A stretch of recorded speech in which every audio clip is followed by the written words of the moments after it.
काही नाही हो, स्वतःची फेव्हरेट डिश आहे म्हणून तोंड दाखवायला किचनमध्ये आलाय, बाकी काही येत नाही. चला त्याला काढते बाहेर आणि लागूया कामाला. हे पाव किलो साबुदाणे 5 तास भिजत घातले होते. हा आहे एक उकडलेला बटाटा.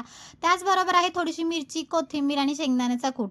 एका बाउलमध्ये या सगळ्यांना आपण मिक्स करून घ्यायचं आहे. सगळं एक-एक करून मी मिक्स करते आहे आणि त्यानंतर त्याच्यामध्ये घालायचं आहे 1 चमचा जिरं आणि मग घालायचं आहे आपल्याला चवीपुरतं मीठ. मीठ घातल्याशिवाय चव येणार का हो? नाही ना.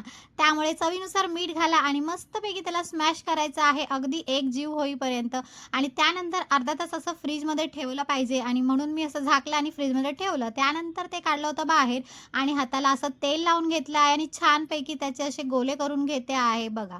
थोडंसं चपटं केलं आहे म्हणजे छान फ्राय होतात कुरकुरीत. ह्या अशा प्रकारे करून झालंय. त्यानंतर तेल तापायला ठेवलं होतं. तेल तापलं आहे. आता एक-एक करून आपल्याला हे वडे त्याच्यामध्ये सोडायचे आहेत आणि मस्तपैकी गोल्डन ब्राउन होईपर्यंत त्याला फ्राय करायचं आहे. अशा प्रकारे झाली आहे आपली डिश रेडी. छान उपवासाला खा, सगळ्यांना खायला द्या. चलो बाय.